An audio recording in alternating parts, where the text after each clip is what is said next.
Hello Chassos, welcome to what is unfortunately having to be my content for a little bit, as the PC is still in a void hellscape of nothing working. We have all the pieces except for the motherboard.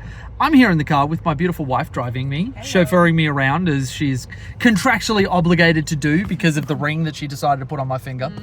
And in post getting out terrain and everything else, my brain has been able to drift back to being a player as opposed to being a TO. Now, obviously, because I'm recording this on my phone, I don't have anything to cut this up, so I really hope I get it all in the first take.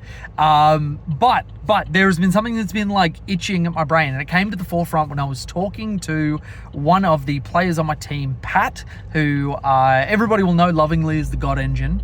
There is, if I could cut stuff, I'd lovingly intercut footage of everybody bowing to him and yelling "Hail to the God Engine" at my GT. But what I wanted to talk about was Darkstrider and Pathfinders specifically, because we are looking at going into a meta which is going to have a few more hordes or MSU, and a lot of stuff that is able to come up very, very close to you. Looking at you Necrons, looking at you Inceptors from Marines, GSE are likely to have a little bit of a better time in the meta that we're seeing shake out. Not going to call that straight away, but with a balanced starter slate coming in January particularly, it really stuck out to me in a game where Siegs was playing Tower versus, I believe it was Jack Harpster on World Eaters. He was talking about, things that are seen all the time getting a bit more expensive and stuff that we don't see getting some love. Now, one of the things that's been scratching at my brain is Pathfinders and Darkstrider haven't been in the best place since our index dropped. They're not the thing you see in every single list. However, there's an interaction that right now I would take Pathfinders and Darkstrider to use, and I'm building a list around that. But if they get cheaper, or they get some other kind of gentle touch from GW, they go up in a lot of value. And I think that at the moment they are sitting in the best place that they've ever been, not because they've changed, but because the meta has changed around them.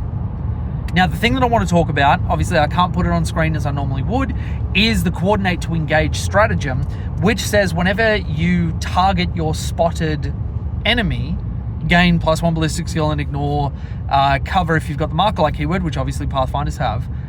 And Pathfinders get to spot twice in a turn, and it says that the new unit that you target becomes your spotted unit, meaning that with coordinate to engage, they can guide for 2 units and choose at what point they activate, because you don't have to guide back to back. You just have to be eligible to shoot. So you can go with the first unit. Let's say you got a unit of crisis suits and a unit of breaches. Unit of crisis suits activates first.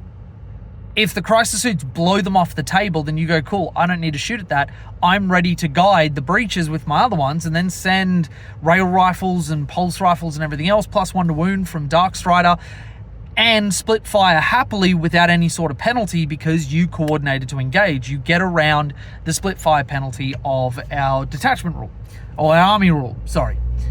So that means that you have a unit that you can infiltrate. When you infiltrate, and this is the other thing I wanted to talk about, because the rail rifles didn't stick out to me because of the 5-up ballistic skill. But if I deploy in a way that's very aggressive with a 7-inch pre-game move that allows me to jump back behind a building with good pre-measurement, as all good chassos should be doing, I then get to either decide to go first, and a pre-game move in your movement phase doesn't mean you've moved that turn. You moved before the turn started. So you move 7 inches, get a decent angle because you deployed in a way that there was no way for them to hide, and then you've got 3 rail rifles hitting on 3s with coordinate to engage. Pretty damn good. Pretty damn good. Have a look over the rail rifle profile, but even just for a throwaway, what are they, 110 points? And you can choose between game to game whether you even attach Darkstrider to them, or if you make him sit in a really obnoxious position as a solo piece. If they don't have indirect, what are they going to do about it? He just sits there and gives a 12-inch bubble of, you will not come in here and protect your crisis suits, your sky rays, or whatever big piece it is you're running. Maybe a Towner, maybe a Storm Surge. But anyway, I just wanted to talk about that little piece, the awesome stuff that you can do with infiltrate and pre-game move, being aggressive or defensive in nature, being able to screen with them, being able to use them in a way that's very obnoxious for your opponent, or potentially just alpha strike some stuff that your opponent needs to score early points. If they have their trading pieces killed before they can move out and trade for something useful, that gives you a very, very big edge.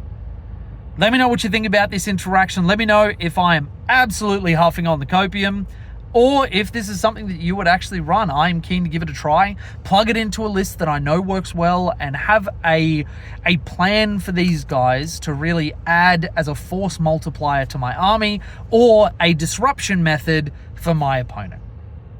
I really, really hope we are not trapped in this lifeless void for much longer. I am going to be heading to Adelaide very, very soon. I'm going to be recording some stuff when we're on the road and whatever else, so keep an eye on the channel for that. It'll be in shorts or a video like this. Thank you so much to all of my patrons, who unfortunately I can't list on screen right now, but my incredible patrons. We've never had a Patreon this big before with paid members.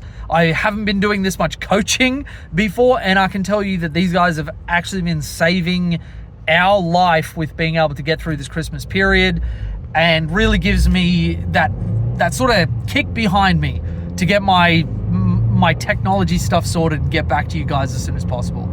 I'm looking forward to the new year. It's going to be very, very exciting. My competitive team is looking great, and I'm really, really excited to lead them as well.